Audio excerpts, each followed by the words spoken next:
Oh, we're starting on Corey. Okay. Good morning, good morning. Buenos dias, bom dia. How many different ways can we say good morning? I know you got What's a couple bom different. dia? Isn't that's Portuguese, right? Oh, I don't know. You just taught me something new. I did not. I know you I know wasn't Italian. familiar with that. Can you give them good morning in Ciao. Italian? There we go. Ciao. We gave it to them in 4 different ways this morning. But Ashley, no, you bang us off. Listen, this might be the shortest IR in the history of IR. I'm back in studio. She's made not in my best form, but we're here. Corey and I are holding it down. You know, you have the Splash Bros with the IR Bros. There you go. There you go. Corey in the cut on the scooter. Ashley over here with her leg up from a swollen foot. But we're going to hold it down. Brandon is not here today. He is starting his vacation early somewhere in the world. He's here with us in spirit. He's here in spirit. That's his chair right there. We see his football. He's always playing with his pad. Mm-hmm. We do have a really cool show, though. We have Antoine Walker joining us a little bit later. We're going to discuss all things NBA. Thank you for everyone who's in the chat. I am feeling better. I'm getting there. I can't wait to start feeling like myself again and walk on 2 feet, but we're managing. We're going to push through. We have a really dope show. And Corey, let the people know what we're talking about today. Man, we got a lot. We got a lot that we're talking about. Oh, not my YouTube interrupting me. What were you watching on YouTube? Well, no, you know what I was going to do? I was going to, I'm sure just like you have the show up, right? So you can look at the comments. I do, but it's on mute. I know. I should have muted my computer before I did that. But yeah, I mean, there's a lot of news. Of course, there's a lot of topics and whatnot to talk about, but there's none bigger than the NBA Finals tonight, right? We got the Heat and the Nuggets squaring off in Game 1. We got the 8th-seeded Miami Heat facing off the number 1-seeded Denver Nuggets. It's only the second time in history that's ever happened. So we definitely got a good game, a good series really cooking on our hands. But both teams spoke at their media day yesterday. So I want to take a quick look at that. Maybe we can give you our thoughts. We have 4 wins to go. We could keep that same mind state. And stay focused. Can't get relaxed or can't get complacent. I think that's the biggest thing. Or satisfied. We haven't won a championship. So until then, stay in the right mindset and everything will come. And that's the one thing that motivates every one of us, is that we have yet to win a championship. And that's why we're excited to be here, but know that we have a ton of work to do. And this is going to be the hardest challenge that any of us have faced in our NBA careers. And we know what we're capable of. The outside individuals don't get the opportunity to see that. And I wish that y'all did, because then you would see that the guys that we have on this team, on this roster, can really play some high-level basketball. And we're going to stay confident because, like I said, we're in the grind every single day. Guys have been out of the lineup all year long. Guys step up, fill in, and do that job. So we're never going to be surprised. We all think they're legit. And in some ways, it's a mirror image, series, not in terms of style, but teams that probably have been overlooked, underestimated, build a chip on their shoulder over that. So it's lined up, to be a great competition.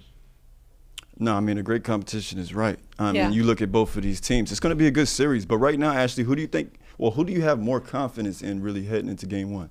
I mean, heading into Game 1? Yeah. I think it's going to be interesting. I think the momentum lies with the Miami Heat. They're only 2, at the time, it's going to be 3 games out from their last game. Mm-hmm. The Nuggets have been home. They've been chilling. So I tend to lead in the favor of momentum. I think that if the Miami Heat have a chance of stealing one in Denver, it's going to be tonight. With that said, though, I think this is a very interesting series because you have a tale of 2 underdogs, if you will. Yeah. The Denver Nuggets are not underdogs in terms of standing. They've been the number 1 seed. They've been, the most dominant team in the West. You have Jokic, who was on the verge of being a 3-time MVP, but still they haven't really gained, or they haven't really garnered the respect that you would think a number 1 seed would get. Mm-hmm. They're not the sexiest team. They don't play in the sexiest market. I would be willing to bet a lot of people don't watch Denver Nuggets games during the regular season because they're a lot like the San Antonio Spurs, where play good basketball. They play really good fundamental basketball, but it's not always the most exciting. You're not going to get slam dunks. You're not going to get really, these cool displays of basketball. You're just going to get really good ball. And on the other side, you have the 8th seed play-in Miami Heat, who's been underdogs because nobody expected them to make it this far. Right. So it's interesting that you have, underdogs, but for two separate reasons. With that said, I believe that the Denver Nuggets will still come out of this series, the winner. I had them winning the whole thing months ago. Yeah. I just think that they are, the better team going into this. Now, I'm not going to say I don't think they're more competitive than the Miami Heat. I think the Miami Heat are extremely competitive. I think the Miami Heat are extremely chippy. I think that, they don't go out without a fight. I just think that Jokic is going to be a huge problem for the Miami Heat. Stopping him is going to be a huge task. And I just don't know if that's something that this team, as currently constructed, is going to be able to do, because I don't know if Bam's going to be able to stop Jokic. Right. I want to stay right there on Jokic, though, right? If you're somebody who's really been watching the Denver Nuggets, you made the point there in a small market, which is true. So a lot of people really haven't been able to watch Jokic, over the last, I'd say 4 years. But if you have, you'd know that Jokic has been playing just like this, like I mentioned, over the last 4 years. I want to ask you, like, what do you think this can do for Jokic's legacy if he actually gets a title? I mean, I've already said that I think that Jokic is already one of the best big men to ever play the game. I agree. But I think that if he wins a title, I think that you can start putting him in the top 5 conversation. Top 5? Okay, I was going to say top 20, but you think No, top I think 5. you start putting him top 5, top 10. Like, I think that Jokic is something we've never seen before. Yeah, can't disagree with that. Top 5 may be a stretch. I'll say top 10. But closer to 5. So like maybe like 6, 7 if he's not already in. If he was in somebody's top 5, I wouldn't be mad at that. Yeah. But I can also see him getting close to 6, 7, but definitely top 10. I mean, this is somebody who was on the verge of being a 3-time MVP, but on top of that, he's not.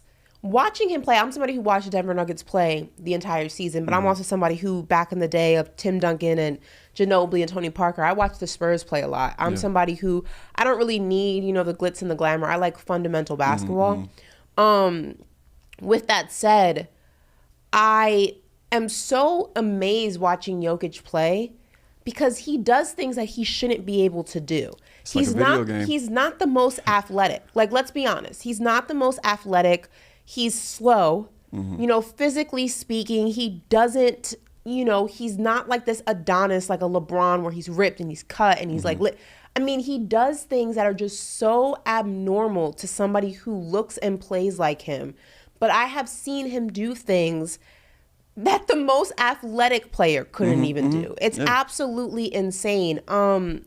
He's a hybrid we've never seen before. Never. And I don't know how he can win a championship and be a 2-time MVP and almost 3-time MVP, and then add the fact that he is something we have never seen before, how you cannot put him in the top 5, top 10 conversation of big men to ever play the game. I don't see it. I think he needs to be a Nugget forever. But, it's funny. We were talking about, Jokic now. And before the show, I was talking with, Wu in the West. He's, of course, here with us and whatnot. But Jokic is literally something out of a video game. You made the point that, like, he's done things that we've never seen a player do before. That's true. It's like, again, he's what you try to create on 2K. Like, he does everything right. And we see that on the court in real life.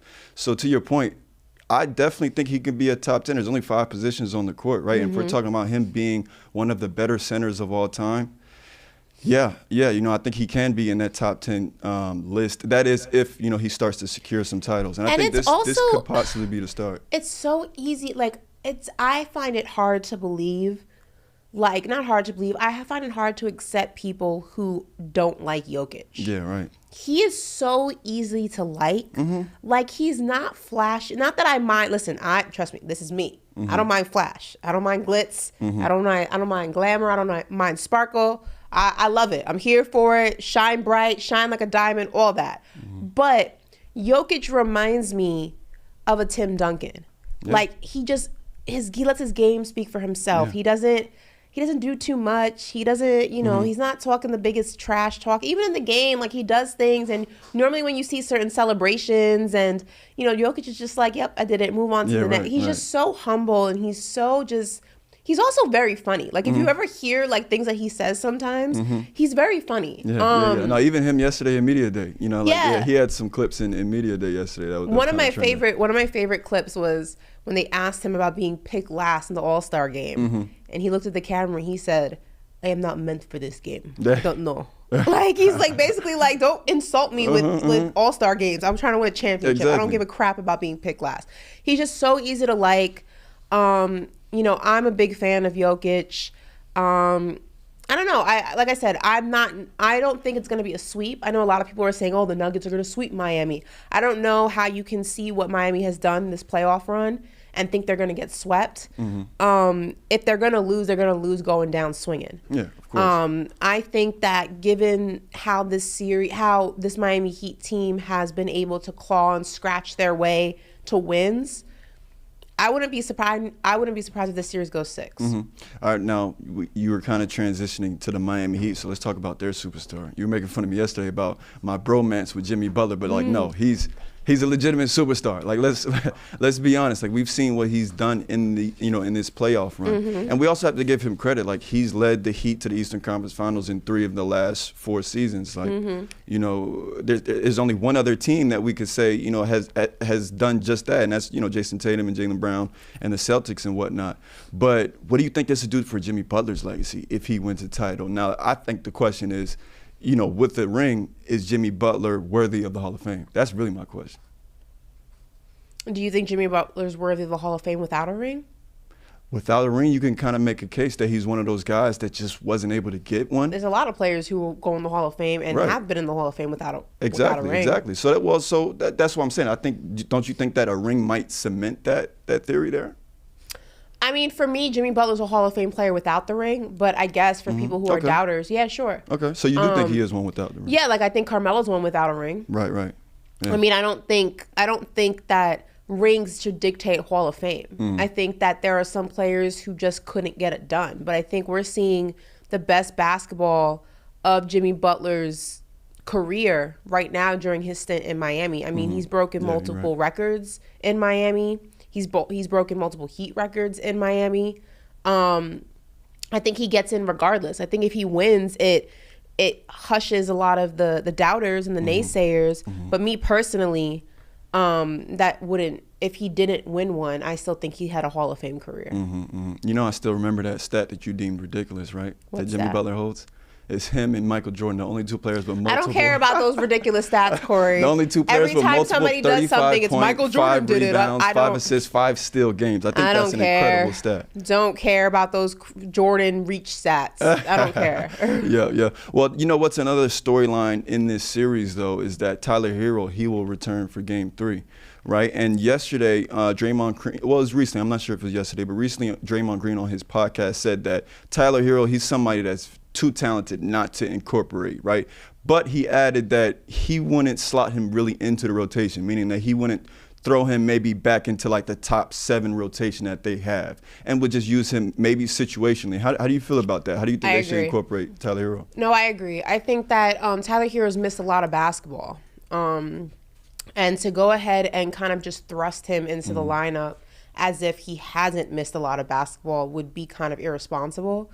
It messes with the flow. It messes with the chemistry. And yes, I know that this is a player who this team is familiar with. I mean, they're teammates, and they have been teammates for X amount of years. But I still think that you're talking about the finals. This is not a chance. This is not a time to experiment. You know what I mean? This is not a time to go ahead and try to, bring the old thing back, if you will. Right. I think that Tyler Herro, and also you don't know, I mean, I know that he's been practicing, I know that he's been shooting, I know that he's, been, implemented here or there, but you also don't know what percentage of Tyler Herro you're going to get. I mean, he had a broken hand. Right. So if his shot is off, you don't want to go ahead and dig yourself into a hole. I would say bring him off the bench. Pretty important aspect of the game. Right. I would say bring him off the bench if you need to. When I say you need extra scoring help. Shots aren't falling. Because if you're already in that deficit where you're not producing points and shots aren't falling, bringing Tyler Herro in is not going to make or break that. It's either going to make it worse, and you're already worse, or it's going to make it better, which is what you need. But yeah, I'm not playing him the way that he would normally be played if he hadn't come off if he weren't coming off an injury. Now I'm gonna give you multiple scenarios. So this first one isn't obviously my prediction of what's gonna happen. But if the Heat go up 2-0, like what are you doing with Tyler Herro? Who's going up 2? You think the Heat are going up 2-0? No. Like, that's why I said that to start. I said this isn't my prediction. I'm gonna give you multiple scenarios. Okay. But if the Heat go up 2-0, what do you do with Tyler Herro in Game 3? At home? Yeah. Do you still give him some minutes, or do you if it's not broke, don't fix it? I'd give him some minutes. I would experiment a little bit, see what he can give me. Yeah. Because if you happen to lose that game, you want to gauge, what version of Tyler Herro you'll get for game, like what you'd be able to get for the rest of the series. Like maybe what his plus or minus. Right, you're already up 2-0. It's not, bringing him in a little bit here and there during a Game 3 won't make or break it. If you do lose it, you're still up. But you have to go ahead and see what version of Tyler Herro you're going to get before you need him, if that makes sense. You don't want to see what version you're going to get when you need him. You want to see it before you need him. Exactly, so that's what I would So in do. the scenario where it's 1-1, what are you doing? Going back to Miami. I'd still dabble. I'd still bring him in a little bit. Like I said, you need to see what version of him you're going to get. I'm not playing him more than maybe 10 minutes, 15 tops. That's fair. I need to just see him. I need to see his shot. I need to see, how he holds the ball, how he grips it, how he dribbles it. And if I'm pleased with that, then maybe I'll give him more minutes in Game 4, Game 5, or however long the series goes. Yeah. But I'm not playing him a full game. I'm personally not playing him a full game at all. Yeah, right. But I would be a little bit more inclined to play him a little bit longer, depending on what he looks like when I do bring him in. Now, when I was watching the Draymond Green podcast, the point he made was I'm really using Tyler Herro more if the Heat go down 0-2, because that's the spark that might get them rolling at home in Game 3. I agree with that. I agree with that statement. So if they go down like 0-2, you incorporate Tyler Herro a little more? Absolutely. Yeah, absolutely. No, I was able to co-sign that. I agree. But all right, we'll see, and we'll talk the finals a little bit more when Antoine Walker joins us. But you're listening to Paper Route on Faction Talk Sirius XM radio station 103, right? But we're gonna move on. Last night we got an update on our phones, not an update, a notification on our phones that Shannon Sharpe reached a buyout with Fox Sports 1, ending the partnership on Undisputed with co-host Skip Bayless. I just want to get your thoughts on that, Ashley. Like, did you see this coming?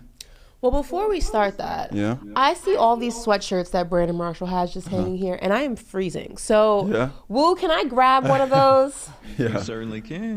Which one you picking? I'll take the Brooklyn one. I figured that's the one you was gonna say. I'm gonna take that one if it's clean, because Brandon likes to sweat in that one. Yeah. If it smells clean, Woo, you can give me that one. Hopefully he ain't work out in it. I don't want the Devontae Adams jersey. I don't want the Devontae Adams jersey. There's not enough. There's no sleeves on that one. I need something a little bit cozy. How's that smell? Does it smell nice and clean? I don't like how you said that. There's some hesitation there, huh? It smells clean? What was that hesitation for? Okay, it smells clean. He had to smell the armpits. Corey, while I put the... I don't think it's washed. Oh, no. Give me... Clean. You wore it once at least. Okay, that's fine. Corey, while I'm putting this on, you go ahead and give me your thoughts on Shannon Sharpe. My thoughts. I'll go after you. I mean, so look, this was my thought when I saw this, right? I thought it was probably a long time coming. I was assuming maybe... this is, they were done, and the idea of it was kind of diminishing maybe a couple months back. Like, I can remember, like, I wanted to ask you too, what maybe you thought was what, broke the straw on the camel's back. But I think it was when, they had got into it on the show. Remember, I don't know if you remember, they were discussing the Tom Brady. They were discussing Tom Brady at the time. This was in like December of last year, and Skip Bayless basically said, "You were never the player that Tom Brady was," and he was just like, "Hold on now, Skip, like." I'm a Hall of Famer. Like, why are you trying to make this personal? Why are you trying to take personal shots? I thought maybe that was a situation that did it. I think also a little bit of it is how they play into it. I think that a big part of their whole spiel is, kind of going at each other like that. It's kind of their whole gimmick. A debate show only works. A debate show only works when you have two people who have opposing viewpoints. Otherwise, it's an agree show. You're right. We're just sitting here agreeing with each other for 2 hours, and that's no fun. So I do think that some of it is not orchestrated, but some of it's a little bit dramatized, if that makes sense. Now, has there been things that have been said that maybe have crossed certain boundaries that maybe did not play out on screen but did play out behind the scenes? I wouldn't doubt that. I do think that sometimes they tend to hit below the belt sometimes, and you know, they're two alpha males, if you will. Yeah. And when you have that, you're bound to ruffle some feathers and hurt some feelings. I think though that, I don't know, I would like to believe that there is still a level of respect between the two of them. I don't know if maybe just the show has run its course. Their dynamic has run its course. But like even with me and Brandon, when you think about how we debate, we can debate and disagree, but there's still a level of respect. Of course. And I think that once that level of respect is gone, when you take that out from the foundation, it's hard to work with somebody. Now it's contentious. Yeah. So I'm wondering if that level of respect is no longer there, and the debates have become more contentious and more of a chore than an enjoyment. And when that happens, you know, it's time to go your separate ways. Yeah. You know? And I think. You got something, Woo? Yeah. What you got? Because I actually was a fan of the show. Of Undisputed? Yeah, like most are. I mean, it is a good show. It's a good show. It's entertaining. Correct. But I feel like you could see it mostly on Shannon. It's almost like Skip has a way of being oblivious to the fact that he's pissing him off. Is he oblivious or is he playing dumb? He could be playing dumb, but you would see Shannon, let's say, take off his glasses, ruffle up, start to really get hyped because it's like he's taking it more serious. I think Skip just knows how to get under his skin in a way. Yeah, and unfortunately, I think it's a lot of Skip knowing that, like, all right, you know, this is what sells. This is what's entertaining. Let me push the line a little bit. But knowing he's getting personal. And that's why I brought up, you know, like that Tom Brady situation.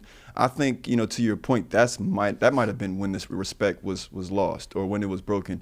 And, you know, of course, due to contractual obligations and whatnot, he just couldn't terminate it there. But I think he was looking for, and which the reports are saying the NBA after the NBA Finals is when they'll part ways. You know, it's the dead time in sports. So it is interesting though that he reached a buyout with FS1 and not just with his Undisputed contract, because if you read the finer print, there is also his Club Shay Shay podcast is also leaving FS1. So I wonder what the underlining issue there is. I don't know if it's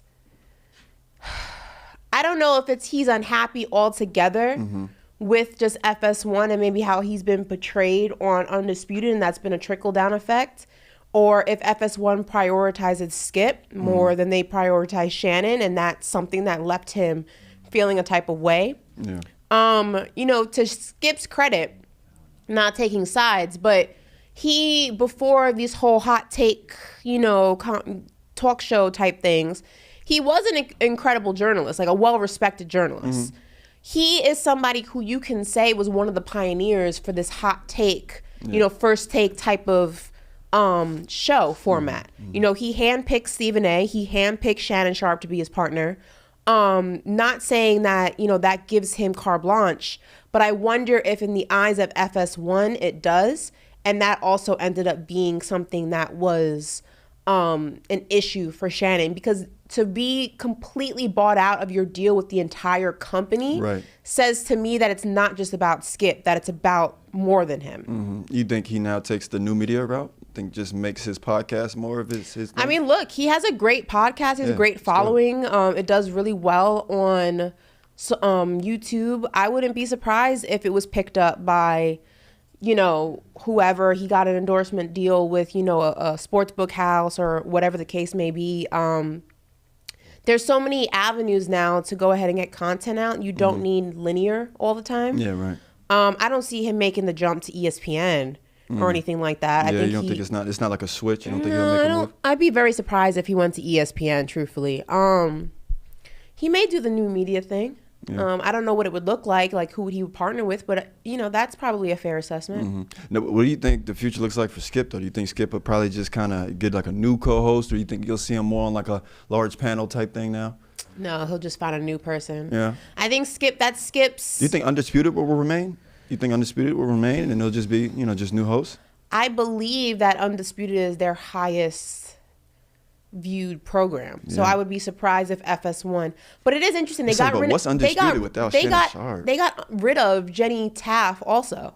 Yeah. Or Tate. Is that her name? Tate or Taft? I don't want to mess her name up. Is that like the girl who like their moderator? Yeah. Yeah. I don't know. I mean, I would be surprised if FS1 doesn't allow their flagship to continue. Undisputed is like their flagship show. Yeah. I don't know who else would be out there that would work with Skip as a co-host. I think everyone's so used to seeing Shannon, but at one point everyone was so used to seeing Skip and Stephen A, and they got used to Shannon. So you're right. Oh, that was Stephen A's show before Shannon. No, it was First Take was his show. That's what it was, but it was Skip and Stephen A on First Take, and then Skip left to Fox Sports Undisputed with Shannon, and everyone was like, "This is not going to work," and it worked. And it worked. Yeah. So I mean, you can do it again, I guess. Yeah. We'll see. Yeah, we shall see. All right, moving on. Another big report in sports last night. Monty Williams agreed to a 6-year, $72 million deal to become the Pistons head coach. Now, their record wasn't good, right? I think they were 17-65. But if you watch the Pistons last year, in my opinion, I thought they competed very well. Right? So, I mean, if you put together Monty Williams, you put together, a really young core. They got Cade Cunningham. He's the former #1 overall pick, averaged 19.9 points per game last year. Bojan Bogdanovic was 27th in the league in scoring.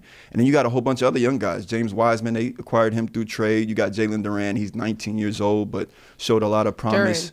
Duran, excuse me. Thanks for that correction. Duran is a band. Duran. You're right. I don't know why I've always thought it was. Do you know who Duran is? Oh, Lord.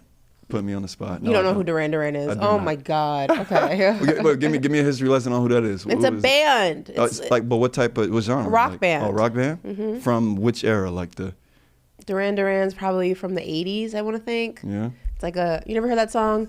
70s. Yeah, you never heard that song, Hungry Like the Wolf? Sing it. Oh my God. I'm not going to sing. Hungry like the wolf. And I'm hungry like the wolf. You never heard that song? Huh? Whoa. You never heard that song? I do not. Oh my God. All right, well look, back to Monty Williams. Do you think Monty Williams can turn things around? No, excuse me. Do you think they can turn into contenders with Monty Williams at their head? Contenders? Like for a championship contenders? Yeah, like turn them around like how he arguably turned around the Suns.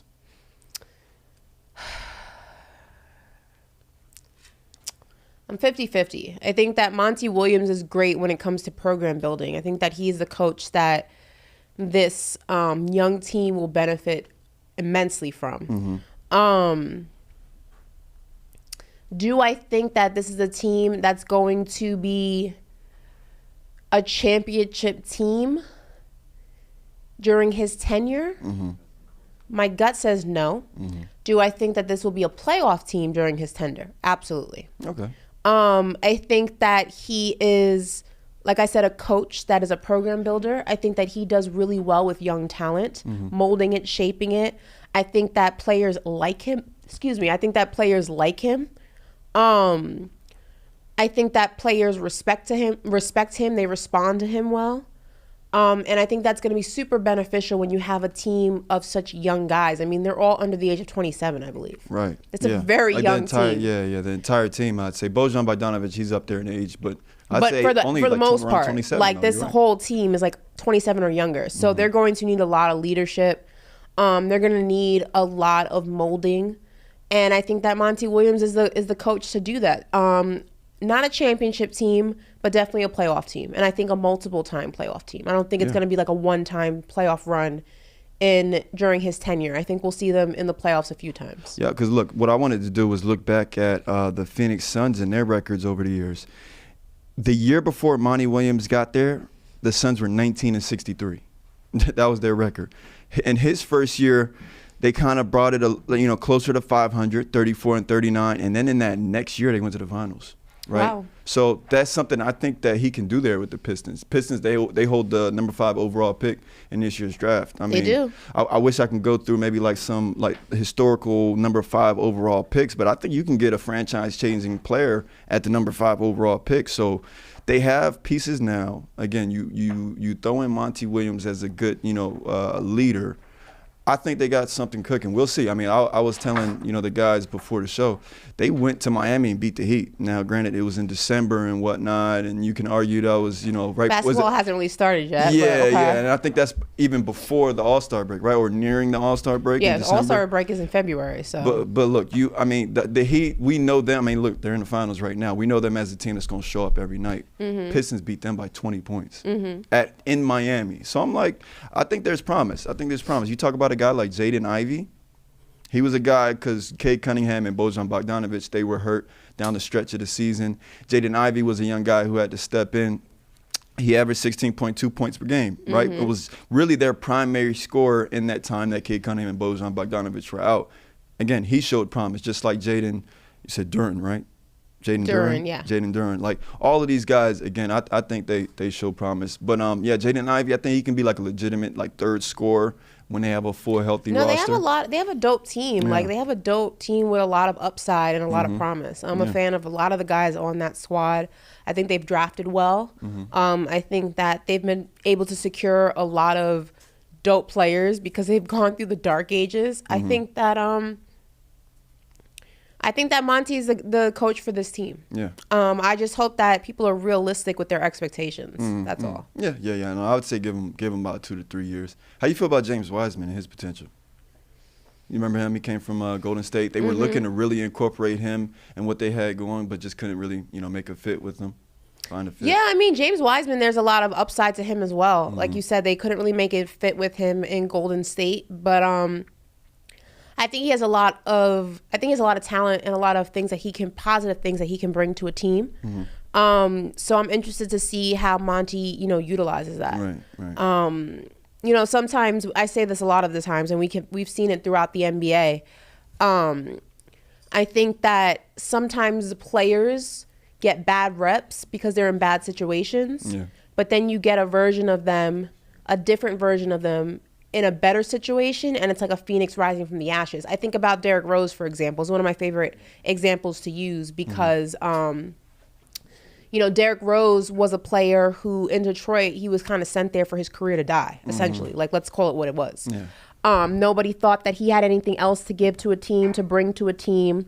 He was in Detroit kind of just wasting the last years of his career or whatever was left of his career away. He goes to New York and it's like a phoenix rising from the ashes. He has his moment, and also he's a presence in that locker room. Sometimes situations make players, and I think that this will be the same for James Wiseman. Yeah, no, that's my hope. So I think bright future for the Pistons. We'll see what they do there.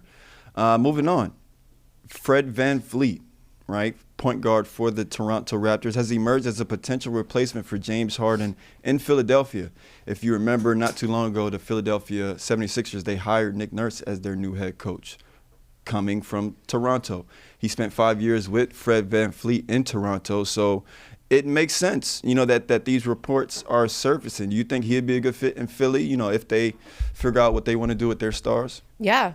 I mean, Fred VanVleet is a reliable point guard. He's not young, though. No, he's still in his 20s, right? Mid to late 20s. Is he in his 20s? Why did I think he was in his 30s? Fred VanVleet? No. Oh, then I'm my bad, Fred. I'm aging you. He's 29. He's 29. Okay. So he's right there.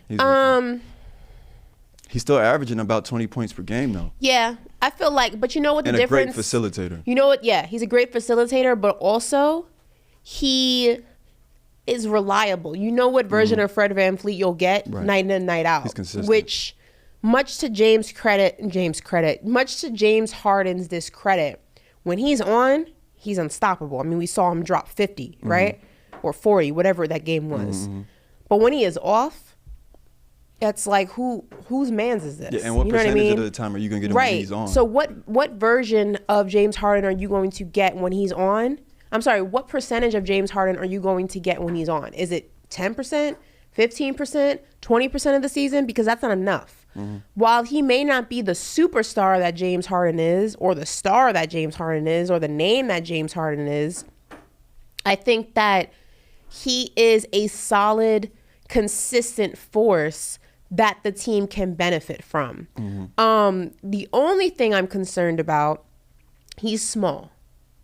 And when you're small, it makes you a defensive liability. Yeah. So that's the only thing that I'm concerned about is how tiny he is, Yeah. and He's how the that will pickpocket king, defensively, how that will defensively hurt the Philadelphia 76ers. But if you can hide that, a good coach should be able to hide that and mask that. Yeah. So we'll see. I personally don't hate the move. Would it be my number one option? No, but I don't hate it. Yeah. So I mean, because you can argue Fred VanVleet might be a better defensive option than James Harden. I mean, so yeah, we'll see with that. But Nick Nurse, he said that he went to Philly for Joel Embiid. Now, if James Harden leaves, do you think Joel Embiid stays in Philly? Like, is Nick Nurse has he found himself in a situation, in a potential situation here in a little bit? What do you mean? Because I think, do you think Joel Embiid wants to be in Philly? That's my question, basically. Does anyone want to be in Philly? Have you been to Philly? I have been to Philly, yes. Do you like Philly? Philly. I never heard somebody say I want to go to Philly on vacation. Right. No, exactly. But I'm talking about, outside the court and even on the court. Like, I don't, has Philly proven that they have all that they need to really be a championship contender? I mean, we talking about an MVP Joel Embiid with a James Harden that I'd say kind of showed up in the playoffs this year. You got a young guy named, with Maxey, Tobias Harris. People were arguing that was that was probably Joel Embiid's best team. I'll say this. I'm 50-50. I don't believe Nick Nurse is hired if it doesn't go through Joel Embiid. Yeah, okay. So I believe Embiid approved this hiring, especially after the season that they had. I don't think that you hire a new head coach without running it by your star, your superstar. With that said, I think you see Joel Embiid in Philly next season. If this team does not perform in the way that it's supposed to, I wouldn't be surprised if he wants out. I think that you lose Doc Rivers, who some people will say was made a scapegoat. I don't think that was the case. I just don't think he was the coach for the job. Yeah. If you lose James Harden and you get a reliable point guard, you have a nice supporting cast in Philly. It's not like the team needs a lot of work. Yeah. It's just fine tuning here and there. If you go ahead and you make those adjustments, Joel Embiid has a healthy season, and they still don't perform. Yeah. Then Joel Embiid asked for a trade. Okay. No. I think that's a realistic scenario. Now, you just mentioned James Harden. Right now, there's speculation that he might make his return to Houston.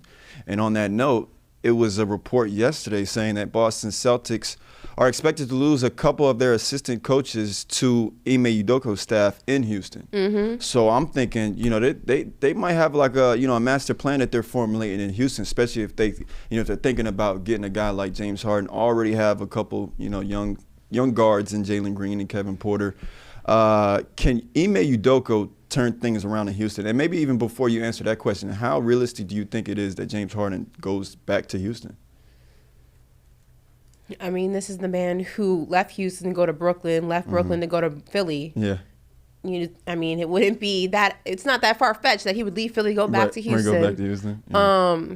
Yeah. Philly's probably not his. What's the word? His extracurricular cup of tea. Right. It's not Houston. Yeah, he likes to have fun, right? Yeah, he's not having the same kind of fun he's having in Houston and Philly. With that said, I think that James Harden is somebody. James Harden strikes me as somebody at this stage of his career is chasing the bag and chasing what he thinks is the better option. I don't feel like James Harden is a player at this stage in his career who wants to do the work anymore. And with that, what I mean by that is I don't think he wants to trust the process. I don't think he wants to do that. I think he went to Brooklyn because he thought that that was going to be a microwave championship. It turned out not to be that. I want out. And it happened to be that the Ben Simmons trade gave him an out. With the Philly situation, I just don't feel like he prioritizes necessarily the game as he does the money and his lifestyle at this stage in the game. And I could be wrong, but it just comes across to me that his work ethic is not what it used to be. And because of that, he'll always be chasing what seems to be better instead of just staying where he is and working to make it better, if that makes sense. Yeah. So do I see him going back to Houston? Absolutely. Yeah. What are your thoughts? Well, you think I think that Ashley has a point. I think he's chasing the past, right? Like he had the best time. I think we saw the best version of James in Houston. And he on and off the court. Yeah. And and he tried his best to microwave it, like just get 2 All-Stars and just go for the championship, and it didn't work out. So I think he's chasing what he had in Houston. Hopefully his skill set as well, and not just the extracurricular, which is basically just like a fun lifestyle. Correct. You think he's done you think he's just done ring chasing? But do you guys feel like players sometimes, like as things continue, like they eventually reach a point where they have to give up on the ring and just chase the money?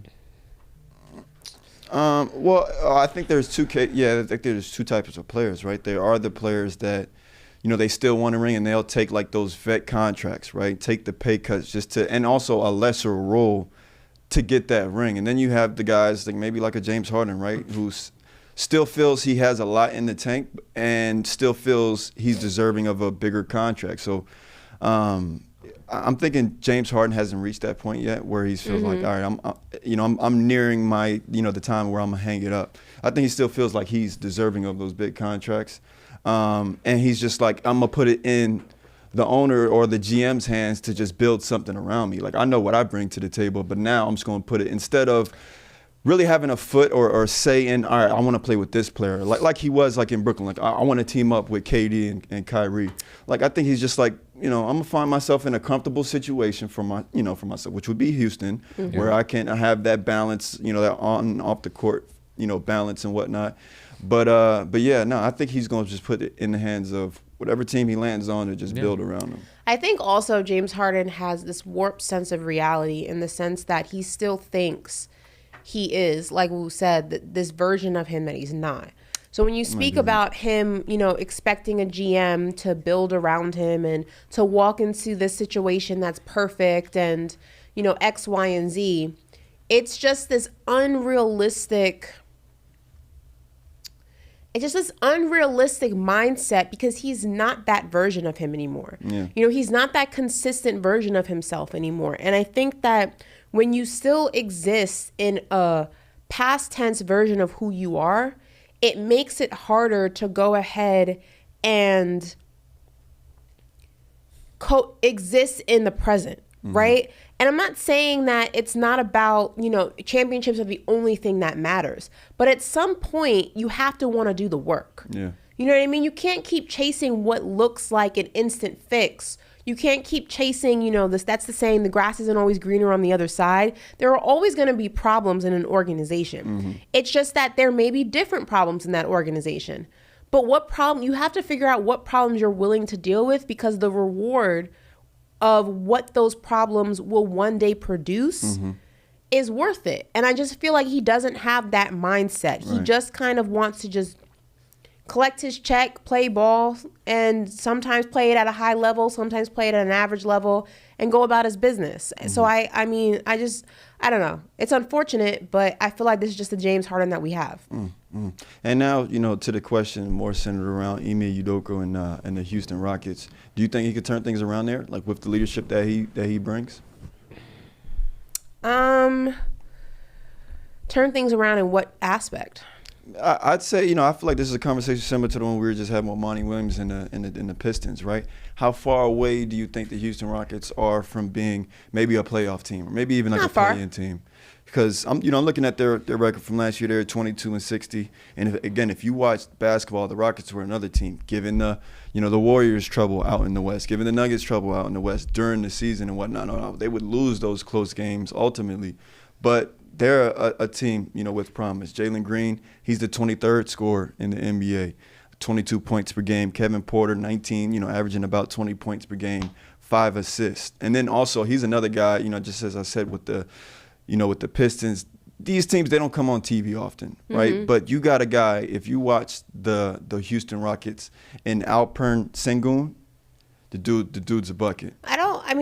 Turn things around. If we're talking play-in, low-seeded playoff, I think that's absolutely within their reach. Is this a championship team anytime soon? No. It's a different story. It's a different story. But I definitely think that those team will see some success as a play-in team, like I said, a low-seeded playoff team. And sometimes that's all that you want. When you have young guys, you want them to get that experience on the quote-unquote big stage. Right. When the game changes and things like that. So I absolutely believe that Ime Udoka can bring them there. Yeah. No, I agree. Actually, I was just, because we're on Word on the Tweet right now. I was just looking through my timeline, and it was like an update in nothing too breaking news, but I got an update that says referee Eric Lewis not selected to work NBA Finals while league looks into tweets. We were talking about that the other day. You think Eric Lewis is just guilty of maybe all of like the corruption talk that they're trying to circulate around his name? I still don't understand what the issue is. Like, I'm still very confused by the problem. I remember Corey mentioned this, and I wanted to say something about it yesterday, but he had mentioned that he's a big Celtics fan. Yeah. Okay, so but if he's a proud Celtics fan, isn't it kind of disadvantaged to be refereeing the because series? you can't stop a referee from being a fan of a team. Like, I'm a Cowboys fan doesn't mean that like I'm gonna unfairly report on the Cowboys. I'm the first one to call them out for sucking. Yeah. Like, I'm the first one to bash them for not playing well. Agreed, Or the Knicks. I'm the first one to fire off on the Knicks. But my thing is be vocal. Right. But here's the thing, here's my issue, was when we came to the burner account, had we seen tweets of him predicting scores, predicting which player, I'm using predicting, predicting scores, predicting fouls on a certain player, predicting how many times at the free throw line a certain player was going to be, and those things ended up being true, I'm like, all right, he's an op. You're going to have to go ahead and... You're gonna have to go ahead and handle this.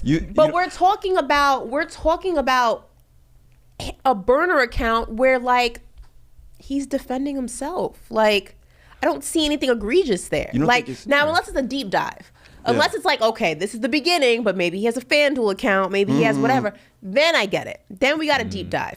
But just that burner account, I didn't see anything like that egregious from it. Well, it's not sus though that he's trying to justify controversial calls. Some of them are controversial calls. And do you know that he was also refereeing the game when LeBron? Do you remember the game that came down to that last possession? LeBron James laid the ball up and Tatum fouled him horribly. Yeah. You don't remember that? Yes. Eric Lewis was refereeing that game. Okay, I disagree with that. I don't think you should be able to referee if you have a favorite team, you should not be able to referee those games. That's my point. I agree because with. Every call he has, regardless if it looks right or not, I think as a fan, I'm going to look at that and say, was that the right call?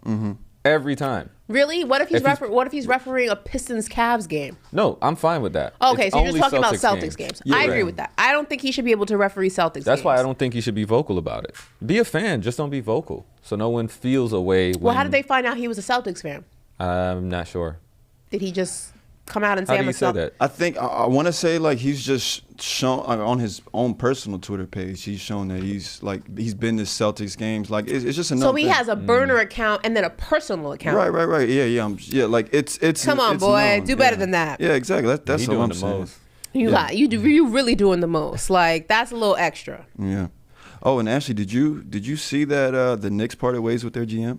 It's him. Yeah. What's your thoughts on that? We're making room for Bob Myers. Is that Ooh, that's what's your nickname? Astradamus. Astradamus. Are you It's predicting all that? part. It's all part of the plan. Uh-oh. I mean, and with that said, I'm wondering if that's because maybe it was his thoughts to keep maybe some players in the Knicks organization. It was the owner's thoughts to know we need to move on from them. Do you think, I mean, I don't want to speculate or anything. You think that's maybe the case there, or? You mean to make what's the state of the Knicks? Where do they go from here? Because have we had that conversation? Where do the Knicks go from here? The only way to go is up. What you mean? Let's talk about the Knicks. We're going to do that for a little bit before we get Antoine Walker on.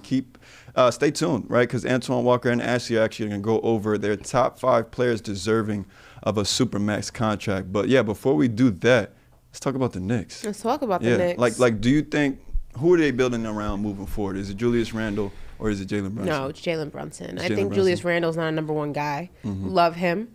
But he's not a number one guy. There's nothing wrong with that. I still think the Knicks are 1 star away from taking it all the way. I think that series against Miami probably showed that the most.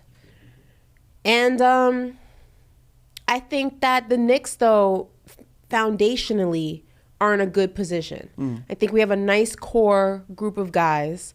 I think there's continuity there. I think that we finally have a level of stability in the front office. I know the GM is gone, but the rest of the guys are still there. Tibbs is still there. But yeah, I think that the Knicks are in a really good position. And I think, and I've said this, and multiple Knicks fans have said this, we're just 1 piece away. Just 1. And that's better than being multiple pieces away. Yeah. And when Bob Myers gets there, he'll take us to the promised land. So I'm excited. What position do you think it is that's going to be that one piece? Is it because you're good at the point guard position? You need more scoring help. You think you need like a 2 guard? Yeah, a scoring guard? We need more scoring help. We need somebody who's able to go ahead and get some points on the board and can do it when you need it the most. Right. That was one of our biggest issues, was that we didn't have the scoring help. Do you know where they're picking in next year's draft? Not very high, I don't believe. Yeah, do you think it's a draft pick? Do you think it's somebody that's on? I got BC saying they traded their pick. We did trade our pick.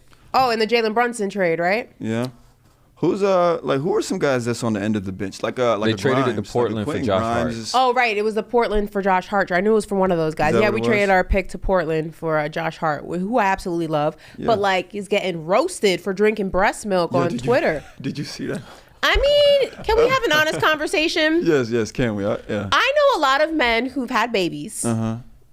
Drinking breast milk or trying it is really not that far-fetched. You can't talk to a man who has kids and say that when his girl was pregnant. Yeah. I'm sorry, not pregnant. When the girl was, after she gave birth and she was nursing. Nursing, right.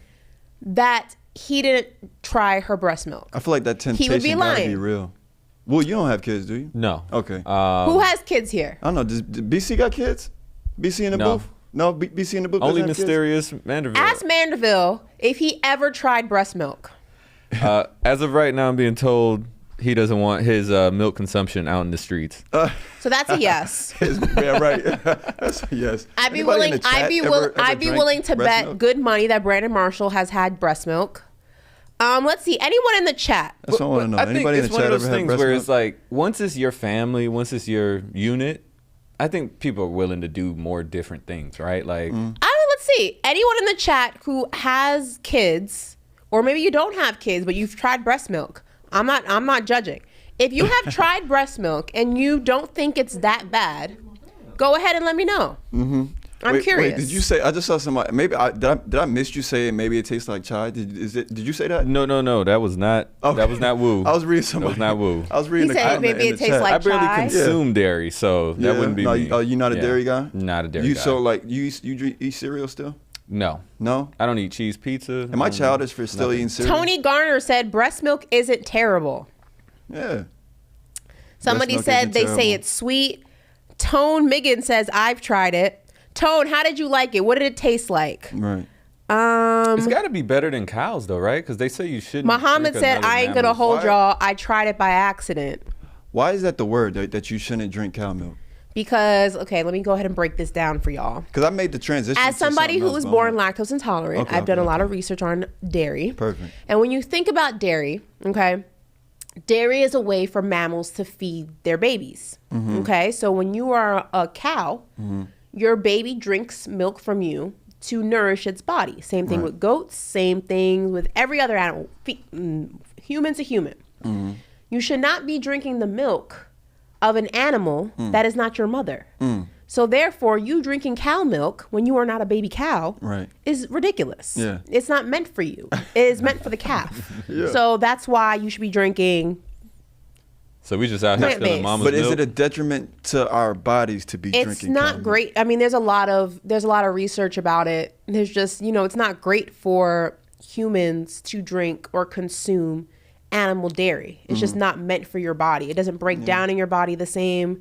It's just really not meant for human consumption. That's why it's for mammal to mammal. Inflammation is what BC is saying. Mucus. Whales drink whale milk. Like it's not. It increases the inflammation. Cow milk does. Yeah. Interesting. That's so basically, and it's filled. At my big age, I should it's not also be drinking filled. cow milk. No, I don't though. I don't. I blindly made the transition to oat milk because I fell into all. Not like only the chatter, that, but there's also a lot of stuff in animal dairy. Yeah. That's not meant for the digestive system of humans. So we're talking about that won't hurt a calf because of what the cow's DNA is, but you as a human, it's jacking you up and you don't even know it.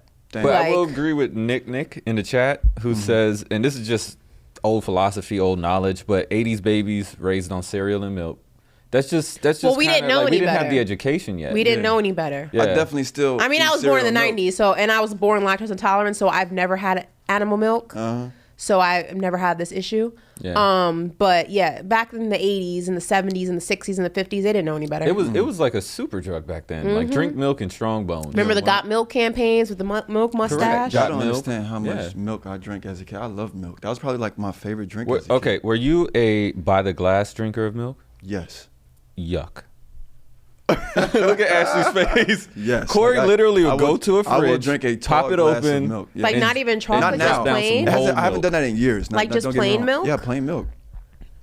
You're a different breed, man. Yeah, man. I mean, did y'all? Oh, so you probably didn't, Ashley. But in school lunch, like, did you drink the milk with the? No, unless it was with cereal. I never drank milk like that. Really? Who just drinks milk? Hold on. I thought that was like soda. That's wait. That wasn't a thing in elementary and middle school. No, it wasn't. No, they gave me the pouch.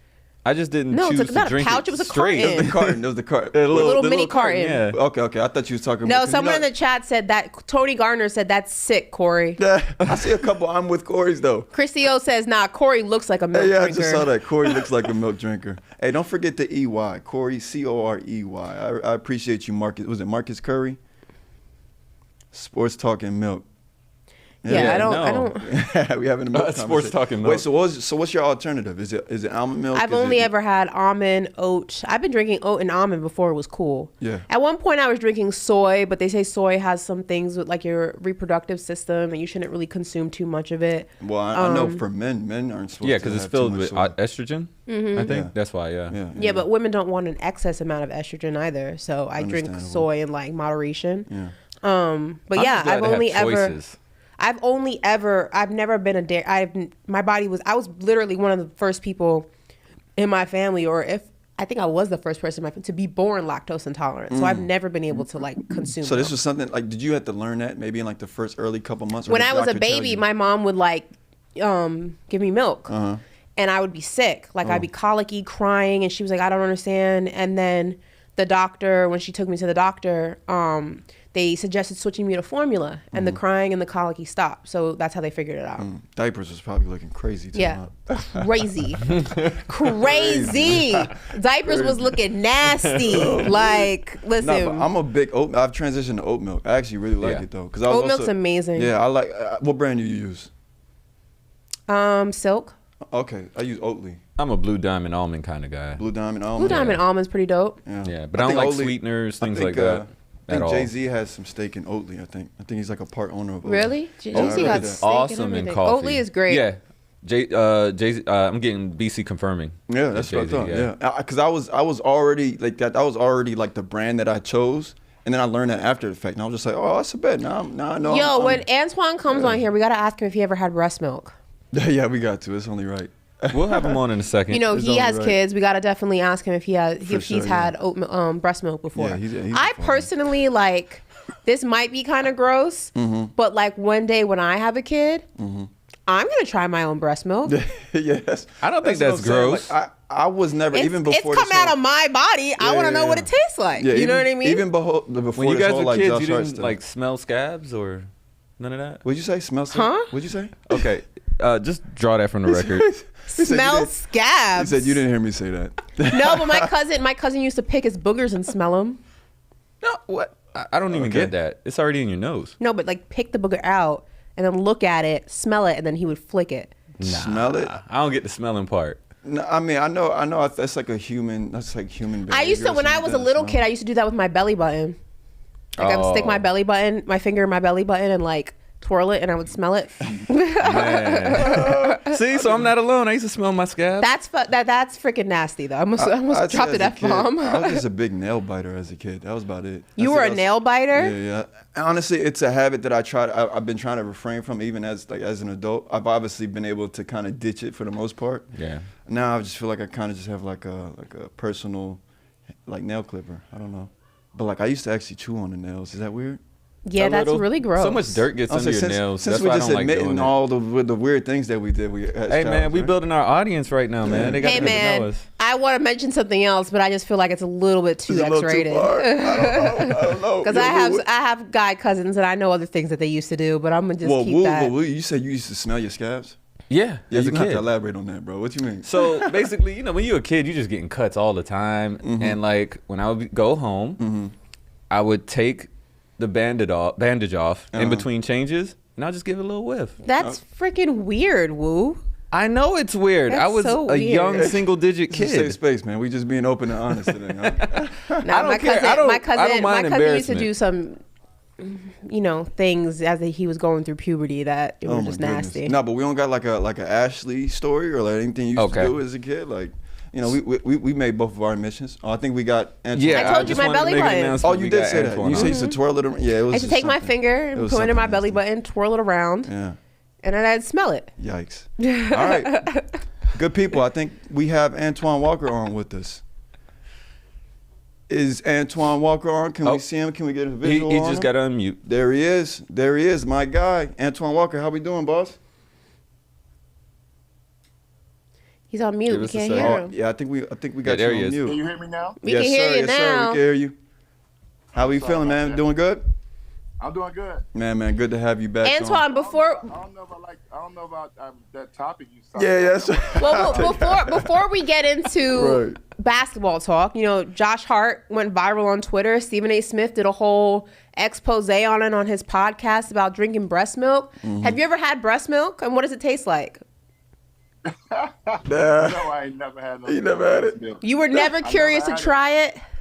No, I got 2 kids, but I got baby mama, so I wasn't trying to try their breast milk. Oh my God. it was a no for the breast milk. Are you a cow milk guy, or are you a almond milk, or are you an oat milk guy? Vitamin D, whole milk, cow. Cow. Oh, you said vitamin D. wow. That's me. Okay. He's still drinking cow milk? So just like Corey. Yeah, No, well, I I said I've can't transitioned. do all the new age milks. I like the regular one. Yeah. Wow. Yeah, like I said, I've transitioned to oat milk now, but when I do want to drink a glass of milk, I every once in a while I'll indulge or enjoy a glass of cow milk. Okay, But, let's not. Yeah, let's all right, not. moving on. Let's talk basketball. Huh? We got our NBA contributor Antoine Walker on with us. It's a pleasure to have you on, of course. But this is where we're going to start with, Ashley. We're going to start with your top 5 players deserving of a Supermax deal. So what I did was ask Ashley.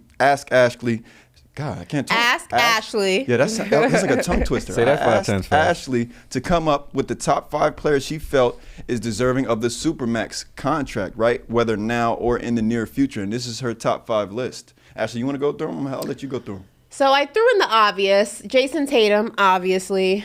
Nikola Jokic, obviously. He's on the extension, not a Supermax. Luka, also I believe on the extension, not a Supermax. Giannis, is he on a Supermax? He's an extension. He is. He actually is on a Supermax. I thought he was on an extension. So actually all the players right now on a Supermax: Curry, Giannis, James Harden, Russell Westbrook, John Wall, Rudy Gobert, and Damian Lillard. Oh. So, I mean, how about Giannis obviously is deserving of it, so we'll keep him up. We'll keep Giannis up there. Yeah. And I threw in a little bit of a hot take. Jamal Murray. I threw in a little bit of a hot taker. I really like that choice. Yeah. I really like that choice. Antoine, I just wanted to get your thoughts on this, man. Do you think, are you with this top 5? Of course, Giannis is actually one of the players on the Supermax, but you got a lot of other guys that made, obviously, all NBA, which puts you into the conversation of the Supermax conversation. You like this top 5? I like 4 out of 5. I don't like Jamal Murray being on a Supermax guy. No? Okay. I don't think he's a guy that you could build a team around. So I wouldn't necessarily put him as Supermax. I think he's a great contributor. I think he plays really well with Jokic and what they have going right now in Denver, as we're going to see in the finals. But I don't think he's a Supermax player. I do like the other 4 guys, actually. I think that you hit a home runs with those 4 guys. I don't think Jamal Murray's at that level where he's a Supermax player. What about if Jamal and Jokic both stay in Denver? You have the new CBA only allows you to have 2 players on a Supermax. You don't think those 2 would be the duo that you would give it to? No, just because you have it don't mean you got to use it. You got to have a Supermax player. I think Jokic is obviously a Supermax player, but Jamal Murray's great. He's been obviously terrific in the playoffs, and he's on the big stage now coming in the finals, and he can, possibly change my mind if he can, maybe possibly win the finals MVP or something. But I don't think right now, if I'm trying to start a franchise, or he's probably, to me, he's a 3rd star. I don't have him as the number 2 guy. He's a 3rd star to me. So you would think he's a 3rd star on Denver right now? No, he's actually number 2. He has to play well for them to win. He has to play really well for them to win. He's actually the number 2 guy for this team. But Denver has a collection of very good players, so he doesn't have to be over the top. That's why sometimes you don't see, he doesn't have to have 30 every night for them to win. But some superstars have to have huge nights every night for their team to win. He's not one of them guys that have to do that. Well, on that note, Antoine, I had told the crew yesterday, he's had quite a playoff run in their first series with the Timberwolves. They won that series, I think it was 4-2, it was 4-1. And he averaged 27 points in that series. Then they took on the Suns. In that series, he averaged 24. And then in the sweep with the Lakers, he averaged 32 points. So, I mean, you can argue that he's been a huge contributor really in this playoff run. And I'm somebody, if he gets a ring this year and then he shows during the regular season, because I felt during the regular season this year, right, it was kind of a time for him to kind of get acclimated coming off his injury from the previous season. But I think he's a guy that he could be a top 6. I say top 6 point guards because there's 6 guards that are elected to all NBA recognition. So I think he can be somebody if he's showing, if he shows what he's doing in this playoff run that the Nuggets have gone on throughout all next year. He could certainly be in that conversation. You want to say so? I mean, obviously he can play his way into a Supermax deal. Just right now, do I think he's a Supermax player? No. But he's huge and for Denver and what they have to do for them to win, and he plays such a huge role for them. But I just wouldn't throw that Supermax around too easy. I think we don't want that, and I think I want to. It's a separation. It's the reason why you pay guys a Supermax, and they have that guy on their team, and Jokic and. Obviously, he's an MVP, so they got that. And I think they have a very good team, a collection of really good players. And you had Michael Porter and Kentavious Pope and those guys on the roster too. So they have a really good team. That's the reason why they're in the finals. I'm just a guy who just won't give that Supermax up that easy. I think that's for elite players in the league that really makes a difference. That's going to really change your wins and losses on a consistent basis and how far you can go in the playoffs. Yeah, understandable. Ashley, did you have any honorable mentions maybe that you were considering putting on the list but you just couldn't? I would say Jimmy Butler. Yeah, because you would pay Jimmy again at his age, the Supermax? I mean, yes. I just don't feel like who else would you pay? Who else is going to go ahead and lead this team? We're looking at it. It's not going to be Tyler Herro. It's not going to be Bam Adebayo. He's already shown that he needs Jimmy to be successful. Unless you plan on getting another Jimmy Butler, they don't have the draft picks to do that. Jimmy's going to be part of this team for a long time. You're going to have to pay him to keep him happy at least. I just don't see what their other option would be. Yeah. I think I don't know what the future holds. I mean, obviously he's been unbelievable. I think he's been a Supermax player. I mean, they've been to the finals a couple times. He's been terrific. But to give him that right now, I don't know how much more he got left in that tank. Ooh. Lock him into that. It's a 5-year run. He said your boy Jimmy is getting close to being washed. He's running out of gas, Antoine. You think he's running out of gas? No, I wouldn't say washed. I wouldn't definitely want to say that. I mean, but he's getting older. He's got a lot of wear and tear on his body. I'm just talking about fulfilling the Supermax deal. Yeah. Can he fulfill that deal and play at the level that he's playing at? I mean, he's one of the top, 15 players in this league, and has been terrific over the last 3-4 years, and has done a terrific job for the Miami Heat and keeping them in championship relevance, and which is really hard to do. But Jimmy's done a terrific job of it. Yeah, no, I agree. Now, outside of the 5 that Ashley came up with, any honorable mentions, and outside, of course, Jimmy Butler, any other players come to mind, maybe? Like I know to maybe start that thought process, I had De'Aaron Fox. I think he's a guy that might be worthy of the Supermax. Another one is Shai Gilgeous-Alexander. I think the Thunder, if they want to, because they were on like the bubble. They were like on the bubble of being a play-in team. I think they can, they could build something special around Shai Gilgeous-Alexander and some of the other pieces that they have down there. So those were 2 of my honorable mentions if I was basing it off of Ashley's list. You got any other names that come to mind? No, I like that. I like those guys. I'm a little biased now. I ain't gonna lie to you guys. Those Kentucky guys, so we stick together. Yeah, of course. So I'm a little biased, but no, I do like those 2 young guys. Oh, they both went to Kentucky. Kentucky be producing them, boy. Yeah. I think it's a great topic to have and to talk about, because everybody, even though we talk about guys being all-star super, everybody's not super max. Right. And I think we can't just use that term or Supermax loosely and pay guys because they're the best player on their team. Some guys, the Supermax mean guys that can get you there, give you an opportunity to possibly build a team around them and win a championship. So everybody in the league is not like that. I mean, some guys that are all-stars. So that's a tough list to try to come up with. Mm-hmm. Damn, I forgot Jaylen Brown. Jaylen Brown, yeah. But I mean, we'll be interested to see Jaylen Brown. See, he's up this summer for a contract, and it's. I mean, in Boston, they really don't know what to pay him. Yeah, especially after how the season just went. Yeah, and then obviously we know he's a terrific talent, and he's definitely a max guy. But do you want to pay him close to $300 million? Yeah, right. And those are some of the things that that's one of those players that you got to think about. That's why I said we can't use that Supermax loosely. We got to make sure that it's a few players that's deserving of that, but everybody's not Supermax just because they're an all-star. Well, speaking of Jaylen Brown, Jason Tatum, what happened to your Celtics, Antoine? What went wrong? Give us the breakdown. What happened? One thing about the Celtics, I think the Celtics wasn't as deep as we thought they were. You saw times where they really shortened up the rotation. But it came down to, to me, with the Miami Heat and the way they play and the way that their culture and the way they just got a lot of heart. I just think Eric Spoelstra's game plan was much better than the Udoka's. I mean, not Udoka, I'm sorry. Mazzulla, Mazzulla's game plan. And I just feel like when you really look at it, they took the heart of the Celtics. They really went in there and really kind of like gang banged them. If you want to use that word, just kind of went there, just kind of took their heart.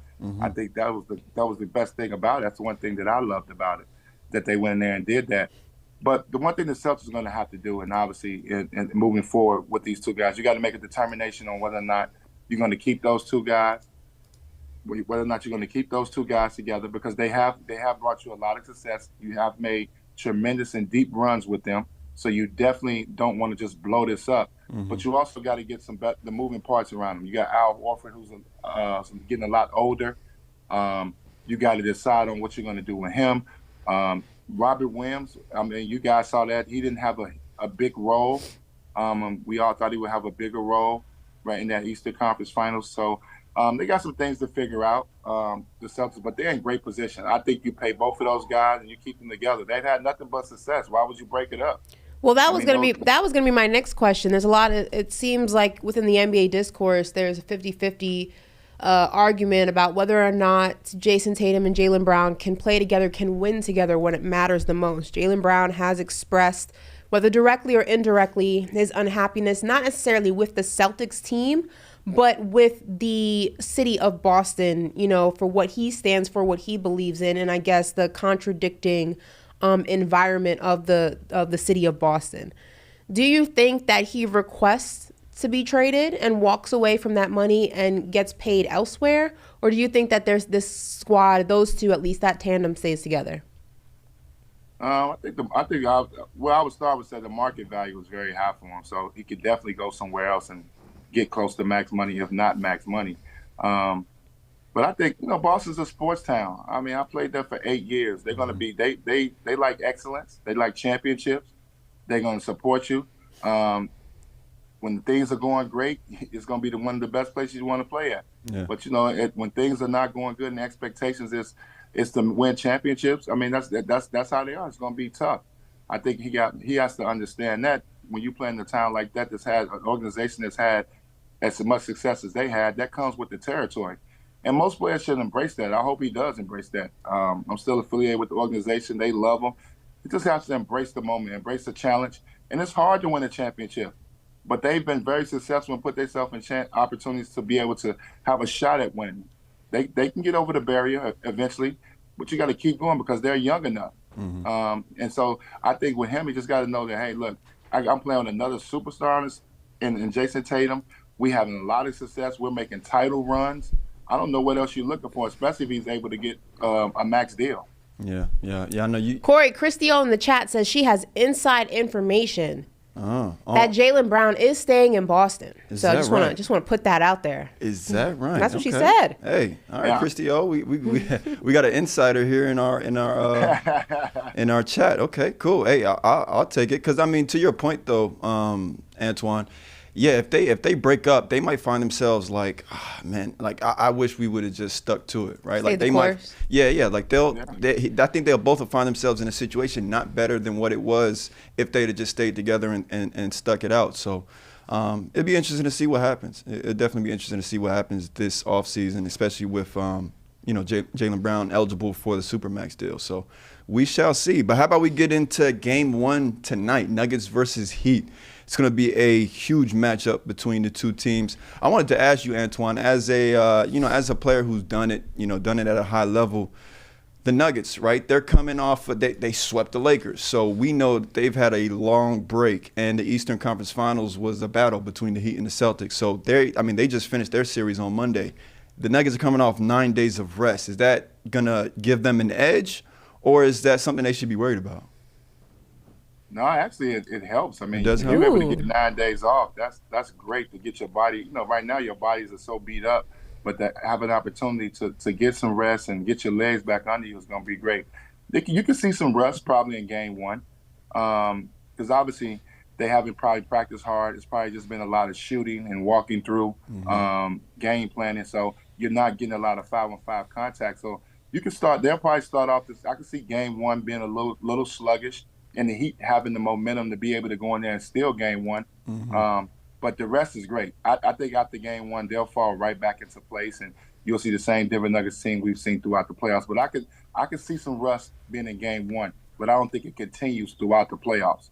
Yeah. Is there no truth, though, to the team that has the momentum? I mean, you have Miami coming off of a Game 7 with Boston, so the last time they played basketball was only 3 days ago at this point. And then you have the Denver Nuggets who've been chilling basically since, for over a week now. Is there no truth to the favor lies with those who have the momentum? I believe that this is a chance for the Heat to steal Game 1. Just because they've been in rhythm, they've been playing. The Nuggets have been sitting and resting. And like I said, right now you can't afford to get anybody hurt. So we know they're not practicing hard. You're really probably dummying plays but only guys are probably just getting up shots. It's probably a lot of individual work. There's no real teamwork going on. Everything's probably a walkthrough. So because you don't want to get anybody hurt. So the advantage is to the Heat to go in there and steal Game 1. Everything is on their side because they should be in a good rhythm, got fresh legs. So they going to be good. And what I mean by fresh legs is fresh legs of playing basketball. Right. Denver Nuggets being off is not having been playing basketball. They've been doing a lot of walkthroughs, a lot of individual instruction. It hasn't been 5-on-5. So the Miami Heat have an advantage to go in there and steal that game. That's interesting. And you don't think the elevation would be a factor at all for the Heat? Did you see that they flew from Boston straight to Denver the night after? It's usually a factor the first 6-7 minutes of a game. Okay. After that, once you get your win, you got to think about it. At this point in the season, everybody's in terrific shape. You know what I mean? They're in optimum shape right now, so it won't be a problem. If I would say it was during the season, yeah, but these guys are in great shape right now. Yeah, yeah. All right, I got a question for you two, though. What's going to be the biggest challenge that the Nuggets face in this series against the Heat? What's one thing that stands out to you? I can start with you, Antoine. For me, it's going to be adjusting to the Heat changing defenses, I think, for Denver. The Heat are not going to give them a steady diet of the same thing. It's not going to be just man-to-man. The Heat going to play a lot of zone. Can Denver adjust to that? Can they make enough threes to get Miami to come out their zone? I'm looking for those type of things. They're not going to let Jokic out. Eric Spoelstra's too good of a coach. He's one of the best coaches in this league. Jokic is not just going to flat out just beat them. So he's going to have to be I don't know. I can't tell you what they're going to make him a passer or they're going to let him be a scorer. Yeah. But he's not going to be able to beat them. They're going to do some things to try to slow him down. Yeah. But on that note, Ashley, before you chime in, I think because you said, are they going to make him a passer or are they going to make him a scorer? In my opinion, this is my take. In my opinion, I think you got to make Jokic the scorer, right? Because to the points I had made earlier about Jamal Murray and what he's looked like all throughout this playoff run, I think the Nuggets they win when Jamal Murray's playing well. So I think what they're going to do is, I want to say allow Jokic obviously to score. That's never the game plan. But I think they're going to force him into being more of a scorer because the Nuggets are the best when he's facilitating and everybody's playing well, right? If Jamal Murray's on, then that means, that's going to have Aaron Gordon, playing well. Michael Porter is going to play well. Everything's going to fall in line, I think, if Jamal Murray's playing well. So I think if they can exclude Jamal Murray out of their game plan, if they can neutralize rather Jamal Murray and just maybe force Jokic to be a scorer. We've seen games where Jokic has scored 40 points and they've still lost, and that's because he hasn't been able to incorporate his teammates. I think that's the game plan they should have going into this game. But Ashley, I wanted to ask you, what's the biggest challenge that the Nuggets face? I agree with Antoine. It's probably going to be that defense. It's going to be a lot of switching. It's not going to be the same defensive scheme that I think they're accustomed to dealing with. It's definitely not going to be a lot of continuity. It's going to be constant movement, constant switching. Maybe man-to-man, maybe zone, maybe a little bit of combination of both. That makes it a little bit harder to guard your opponent when you don't know what's going to be thrown at you. So that would be, what I think the biggest challenge for the Nuggets is going to be for sure. Yeah. Now, Antoine, what do you think is the best matchup for the Heat? Like, do you think, what will Bam be able to do against Jokic? How are they going to defend the Nuggets? Not much. Yeah. I disagree, Ash. I think Bam has an advantage in getting out in transition, running, making Jokic get up and down the floor. He's quicker. I think attacking him, trying to get him in some foul trouble early in the game. I think it should be a conscious effort that the Heat try to go at him, see if you can pick up 2 early fouls and maybe sit him down. But I think obviously Jokic has the advantage. He's too skilled of a player. He's MVP of the league. So Jokic definitely is the better player in that situation. But I think Bam can put a lot of pressure on him with doing a lot of the things that maybe not show up in the stat sheet, like getting up and down the floor, trying to outrun him, force him to take tough shots. You may not give him the minute, but you want to make him take tough shots. Bam is good enough defensively to do that. So I'm looking forward to it. Not saying you have to. It's going to be very obviously you're not going to stop him. Jokic has the ball in his hand 75% of the time, but you want to limit some of the things that he does well. So if you want him to score, don't let him be a great passer. Get up and put pressure on him, make him do other things. So I'm looking forward to that matchup because he's quick enough to make him do a lot of different things on the defensive end. Yeah. It'll be interesting what speed the Heat play at because throughout the regular season, they were one of the slowest playing teams, right? Even the Nuggets were more of middle of the road, which to me means they can play at a semi-faster pace. They can't quite play at the pace of like the Lakers or the Warriors. That's exhausting for them. But they can play a lot faster than the Miami Heat can. But also, if you were to slow the game down in some regard, they can compete in that speed as well. So it's going to be interesting how the Heat combat that because, like I said, they're a team that does not like to play fast. It's not where their bread and butter is. They were actually out of, if I have to look at it, out of 30 teams in the NBA, they were 28 in speed. Yep. So one of the slowest, bottom of the barrel, whereas the Denver Nuggets were 19, so more middle of the road. It's going to be interesting what they do in that regard to kind of take the Nuggets out of it a little bit, but that's going to be a hard task because, like I said, when you're a middle of the road team, you can play kind of in the middle. Like you can play a little fast, but you can also slow it down. Miami's going to have a hard time keeping up with the pace that the Denver Nuggets can play at when they want to play fast. That's going to be something to look out for also. Yeah, yeah. And Antoine, what I wanted to ask too, right? You speak of these two teams and the names that come up: Nikola Jokic, Jamal Murray on the Heat, Bam Adebayo, Jimmy Butler. Now, outside of the stars on both teams, who's the most important player on each of these teams outside of the stars? I think for Denver, that just jumps out at me right away is Michael Porter Jr. What are you going to get? What are you going to give him? Is he going to be consistent throughout this series and scoring the basketball and being aggressive? He disappears to me sometimes, and they need his scoring. They're going to need him to step up and make shots. The Miami Heat are well coached and well disciplined. They're not just going to let Jokic and Murray beat them. They're going to force other guys to beat them. So Michael Porter Jr. has to be ready to go. And then for me with the Heat, I don't want to single out one particular player. I think it's about the others. Yep. The Matt Struses and you know, those guys, and Duncan Robinson, Kyle Lowry, you know, the role players. And that's funny that we use Lowry as a role player now, but those guys got to be consistent, have to help out. Don't put so much pressure on Jimmy Butler to have to go get 35, 40 points. You know what I mean? Yeah. And other guys have got to step up and help in the scoring department. Yep. So it's just, like you said, everyone outside of Jimmy Butler and Bam, really, they should be relying on. Ashley, did you answer this one yet? For me, Caleb Martin for Miami. And for Denver, Aaron Gordon. Yeah. No, I can agree with that. Caleb Martin, he's obviously had a great run.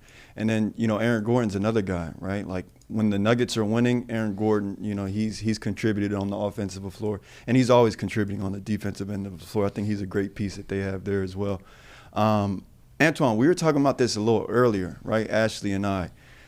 A conversation that's been had is, one of the more recent reports is that Tyler Herro will come back in Game 3, right? And what I asked Ashley is how will you incorporate Tyler Herro based on how this series goes through the first two games? Is he somebody, you know, you throw right back into the rotation, or is he somebody that you use situationally? So how do you feel about the Tyler Herro situation that the Heat are having? I think he'll be used in situations. I don't think you can kind of throw him right into the mix, especially when you got other guys that are in rhythm and playing well. So you definitely have to pick your spots where you put him in. But they definitely can use him. They need scoring. We know that he struggles scoring the basketball at times, so they definitely need him on the floor helping out, especially with no Victor Oladipo. So anytime you can get some extra, I mean, obviously this guy's a 20-point scorer a night, 6 man of the year, so you definitely need him on the floor. How effective he'll be, I mean, that remains to be seen. But I think you use him in spot minutes and see if he can give you a little scoring, maybe coming off the bench and help out. But I wouldn't put too much stock into him changing the series. But he definitely can help them out. Yeah. The thought is like, you know, if the Heat lose both of these games in Denver, throw them in Game 3 to give them a spark, right?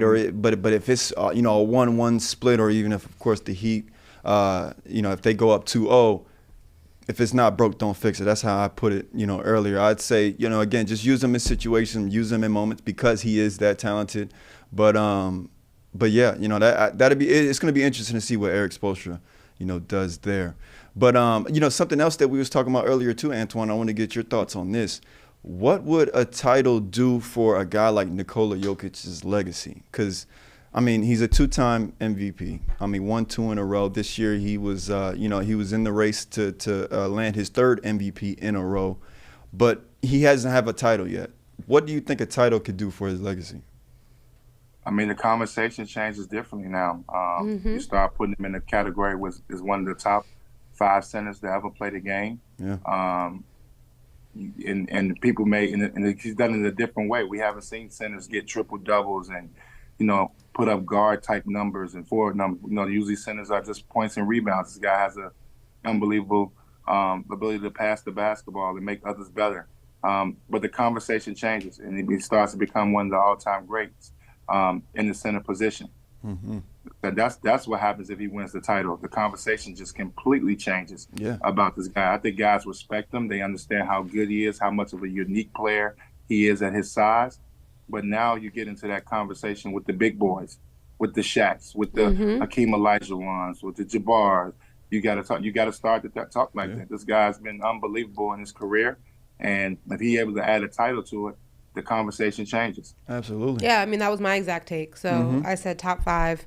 For people who maybe didn't want to put him top 5 yet, easily top 10, closer to top 5. For me, he would be top 5 big men to ever play the game. No, he wins one. Yeah, for sure. Yeah. And then another conversation we had, Antoine, was Jimmy Butler, right? I mean, he's had, a storied career up until this point. Ashley was saying, he doesn't even really need a ring at this point to be worthy of a Hall of Fame and worthy as a Hall of Fame inductee. How do you feel? Do you feel that, with adding a ring, that puts him in the conversation, or is he already in the conversation? He's definitely in the conversation to be in the Hall of Fame. I do agree with Ashley on that. I get a ring, he's automatic now. Yeah. He's one of the best two-way players in the league, especially obviously at his position. I mean, defensively as well as offensively. But the one thing I've always respected about Jimmy, and if you follow Jimmy Butler's career, is he's gotten better and better offensively. When he first came in the league, he was not that great on the offensive end, but he's developed an offensive package that gets him 20 points a night, and he's still one of the elite defenders in the league, and he shows up when it counts. I think that we got to remember Jimmy Butler is Mr. Playoff. Yep. He's done but showed us that throughout his career that he shows up when it counts the most. So he's definitely a first-time ballot Hall of Famer, and he'll go down as one of the top 2 guards to play the game. For sure. Do you think he goes down as one of the best Heat players ever? Ooh. Oh, no question. Yeah. But it's another 2 guard I played with that's probably the best D-Wade. And Dwayne Wade. He ain't at the Dwayne Wade level yet. Now, is it because he just doesn't have the amount of rings, or you just think, there's just a difference really in just the skill level there? What would you say? No, what if Jimmy gets like 2 rings, 2-3 rings? The rings is one, but I mean, skill level, talent level, D-Wade was second to none. I mean, D-Wade is special. Yeah, no. D-Wade is arguably, depending on how you want to make your list, top 4 2-guard ever play the game. Wow. Michael, Kobe, him, put them in that conversation. Depends on how you like him. Yeah. He's one of the top. He's definitely top 5 2-guard ever play the game. So I can't put Jimmy in that conversation right there. Understandable. Yo, you got because I got 2 questions. I'm like, you got to do a D-Wade story from when you guys were teammates? I mean, I got a lot of D-Wade stories, on or off the court. On or off? I mean, can we get maybe one on and then one off, maybe? I don't know. But give us like the off the court is classified. A PG rated maybe off the court? Off the court's classified information. No, I'm just teasing. I'm just off the court. But no, D-Wade story, nothing really interesting. I think one thing I always remember is through our championship run and how he took over as the man on the team. He played with Shaq. Shaq was supposed to be the guy, but just to watch D-Wade take over and become the superstar that he was something special for me, especially being from Chicago. And we in Chicago, we give D-Wade a hard time because he's from Robbins. Mm-hmm. So, sometimes we don't claim people from Robbins if you ain't from the city. Oh, my God. He's a suburb. He from the suburbs, huh? Yeah, but no, D-Wade's my good friend of mine, and obviously he's been a terrific player in this league. But that year was just so special to watch him become this superstar. I think that was so fun for me. Obviously, before I got there, he was starting to make a big name for himself, but to watch him become the superstar, and people never talk about it, and that finals was special. I think he averaged 34, 35. Yeah. That's one of the top 5 final performances possibly ever, man. He was unbelievable in the finals. So people don't understand that. But D-Wade's a good friend. I always think that, I think so highly of him. But when you try comparing him to other 2 guards, I got him like 3 or 4 all time ever. Hey. That's how good I think he is. I'm putting Michael, Kobe, him in that conversation, depending on what you like. Mm-hmm. I want to switch gears and switch teams for a second because the news came out. Bob Myers, walked away from his position as GM of the Golden State Warriors. been a lot of eyes on the Warriors this season when it comes to the Draymond, Jordan Poole situation, them underperforming in the playoffs, especially in that series against the Lakers when that last game only Steph Curry showed up. A lot of conversations of, is the dynasty over? Is the championship window closed? Can this team even play together? Hearing that news, I know for me, raised a little bit of eyebrow, or raised one of my eyebrows. Because this is a guy who put this team together. He was, just huge, monumental in creating this dynasty of the Golden State Warriors. And for him to walk away, for me, means that there's something there that he feels he can't fix. Now, I don't know what that is, but to walk away from something that a lot of people think is not over is a little alarming. What did you make of that? I do think it's over for them as far as championships. I just think the situation there with Draymond and Jordan Poole, we can't continually die that down. That's still something I think that lingered through the season. I think it affects that organization because they need to make a decision. And they may not admit it, but I bet you that locker room was probably not great this year. You saw that. And they got to make a decision because Draymond's been obviously so special to them and done so many good things on the court. And he's been their leader and emotional leader for them. They got to make a decision on where they're going. Steph still's got a lot in the tank, it looks like, and the way he finished the season. Klay Thompson looks like he's coming back off injury. So the pieces are still in place to still be a very competitive team to make championship runs. But I just still believe, and I think people don't talk about it enough, I still think that Draymond situation kind of, bust the bubble out there in Golden State. I just think it'll never be the same with that group that's in place right now. I just think it won't. I just think that kind of threw them off. You don't think that there's a way that Jordan Poole and Draymond can coexist next season? Nah, I don't know if somebody hit me, still on me, and goes viral, and you get embarrassed like that, and you don't get to get your lick back. That's tough. You know what I mean? It's tough. I mean, we don't know if he got his lick back. Could have happened in practice. Jordan Poole, he didn't want that pressure, did he? Can't get his lick back. Yeah, he didn't. Yeah. But do you think, though, I mean, I hear that, and I hear that when it comes to the ego, but I feel like for me, what was a little bit worrisome for me was Jordan Poole's inability to kind of put that on the back burner in order to go ahead and look at the bigger picture, which is to win a championship. We're not talking about a punch that happened during the playoffs. We're not even talking about a punch that happened prior to the playoffs. This was in the beginning of the season, before the season even started, during training camp. And it's very unfortunate that it happened, and I don't agree with what happened. But for me, it was always the question of how long do you let that linger in your own mental to prevent you from doing what you need to do to go ahead and help this team win. That's the only thing is I don't understand why. Not saying him and Draymond had to be buddies and go play pool together and, chop it up in the locker room. I guess for me, my only concern was how long do you let that linger to the point it's now affecting your stock, not only in the NBA, but with this team? I think it comes from up top. I think that's something